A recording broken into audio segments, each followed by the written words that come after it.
as hell. My dog will probably do it for Louis Bell. Wow. That's just all he know. He don't know nothing. Drake. Yeah. Gone on with the pick and roll. shit. Flame, he in sicko mode.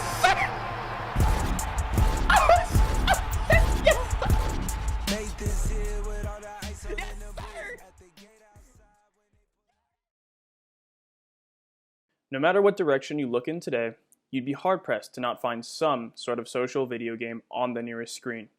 However, to understand the ever-changing world of Among Us, Animal Crossing, and the lifestyle of a live streamer, it's important to understand what social video gaming is, as well as where it comes from.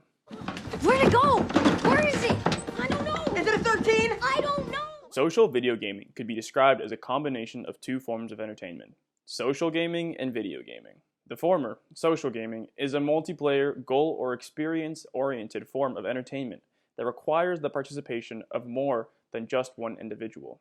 Before the age of the internet, there were popular social board games like Risk or Monopoly, or tabletop role-playing social games like the classic Dungeons & Dragons. Video gaming is a form of entertainment where the player interacts with computer-generated content via a technological interface.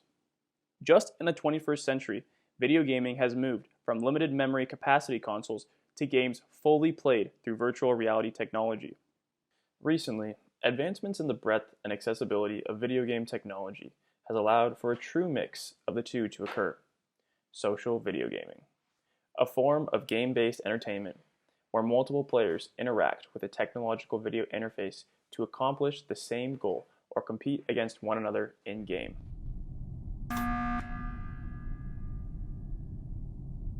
All right, who did it? Emergency meeting. Okay, so Oh, Fiona's no! dead. Wait, we hope to show how social video gaming has developed into what it is today through an examination of its changes in the image due to technological advancements, newfound cultural exposure to video gaming, the relevance of willing suspension of belief, and more.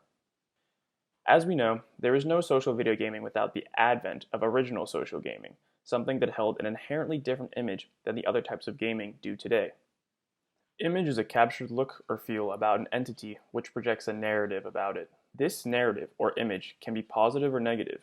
Originally, social gaming, like board games, had a relatively positive image, one that associated social gaming with pastime-like quality of bringing family or friends together for one event. However, as technology advanced and video games started to become more and more commonplace, the popularity of traditional social games lessened, and their cultural relevance was transferred alongside this. Told you. As consumers started to understand video games better, prejudices and stereotypes about video gaming became more and more apparent. To many outsiders, video games adopted an image as a selfish, time-wasting act, one that an individual only indulged if they were lazy or didn't enjoy real-life entertainment. Completely unbecoming. Even now, there are many groups dedicated to the banning of certain games deemed to be too violent or inappropriate for developing children. Hey man, listen, top left. As a type of gaming that includes aspects of both social gaming and video games, social video gaming's image also reflects that.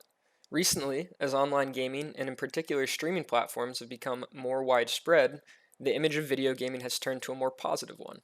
Beyond that, the completely novel experience of the COVID-19 pandemic has led many people to search for social outlets in a remote way. We had a chance to talk this quarter with Spencer Levitt, a junior computer science major at Northwestern who has spent time working on and coding different apps that keep track of player versus player statistics, promoting the social aspect of popular games like FIFA and Call of Duty. Our friends started playing, and we thought about like what we could do here. Like, what we still had this feeling there was something more to exposing gameplay and putting gameplay on the grand stage. And what that turned into was an app that would provide daily gameplay reports on how you play with friends. So this was stripping our previous app of all of the wagering capabilities and just really honing in on that core social component that we had always felt was so vital, which was what people who don't play video games don't often understand, and what they get wrong, I think, is that we're not always playing video games for the game, if that makes sense. Like, it really has become a hangout spot of sorts for a younger generation, and it's not It's not just about how many kills you get in this game or how you're actually playing. It's really become the form of communication for so many people. I've talked to countless gamers who have relationships with other people just through video games. They don't even see each other in person, but that's like a friendships that they care a lot about, and then that they spend hours a day talking to these people. You know, like you've just got. Clearly, there's an aspect of social video gaming that separates it from typical single-player video games. And there's a whole generation of people who've grown up with online multiplayer gaming as their primary means of social interaction. Aside from just the social camaraderie that these games bring, as Spencer said, the pandemic has also introduced other needs that social video games fulfill.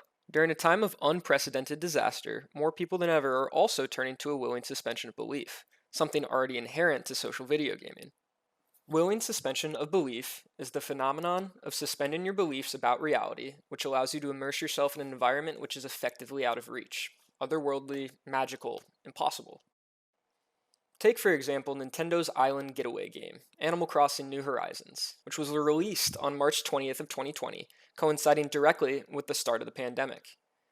The social video game offers players the chance to hang out on their own island paradise with both friends who have their own island and NPCs called islanders, specific to each player's own individual island. You could even argue that the game doesn't even have an objective.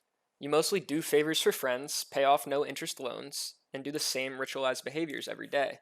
Ritualized behavior is simply the act of following rules and rituals that are provided.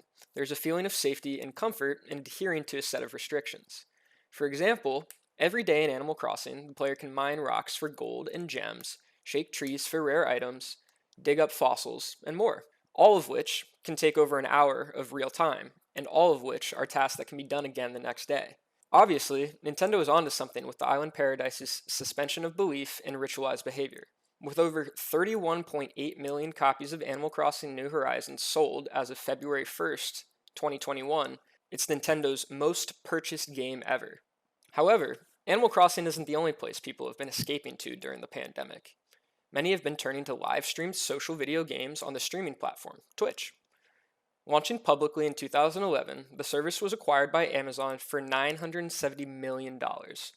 Twitch is a prime example of a platform whose users prioritize a speaker-audience model of communication, relying on ethos-based, enthematic rhetorical strategies. The speaker-audience model of communication revolves around the speaker communicating a topic via a filter to an audience, before the audience provides either explicit or implicit feedback to the speaker. Streamers have direct access to this feedback, whether in the form of their channel's chat or direct donations. This feedback is also inherently enthematic, with entheme being defined as a rhetorical strategy that relies on the active participation of the audience, so as to elicit a stronger feeling towards the topic due to a personal investment. Users have the chance to talk to the streamer in the chat, or give a donation, and have the streamer respond to the text that can be written through Twitch's built-in donation interface.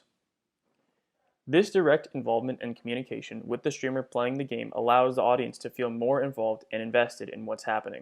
Instead of just watching someone play a game by themselves, Twitch's platform allows users to react and sometimes even act alongside their favorite streamer. Ethos is also an innate part of the streamer-viewer relationship. Ethos can be defined as the credibility or authenticity of the speaker, as perceived by the audience. It's imperative that any streamer is relatable, genuine, and accessible to their audience. Now that other typical sources of news, media, and information aren't available due to the varying societal effects of COVID, streaming provides a direct speaker-audience platform for communication. Take, for example, Alexandria Ocasio-Cortez, who took to Twitch to play Among Us before the presidential election in November. She used a combination of exposure and perspective by incongruity to simultaneously introduce much of her following to Among Us, as well as introduce new users on Twitch to voting and political issues. Exposure is the act of saturating a platform or activity to new audiences.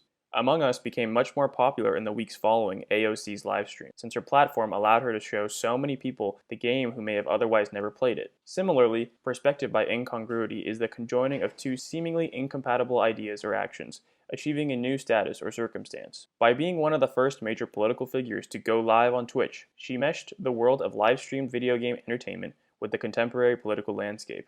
In doing this, she introduced a great number of people to both Among Us and political issues. Due to the pandemic, a greater spotlight has been put on social video gaming than ever before, and for good reason. Whether it be a need for willing suspension of belief and ritualized behaviors in Animal Crossing, a relatable and interactive streamer broadcasting your favorite game, or a general shift in the rhetorical strategies used via social video gaming like AOC's perspective by incongruity. The future of social video gaming has changed drastically over the course of the pandemic. No longer just a family pastime or a frowned upon hobby, social video gaming is now one of the most prominent and culturally contemporary means of communication available to us, both during the pandemic and past it.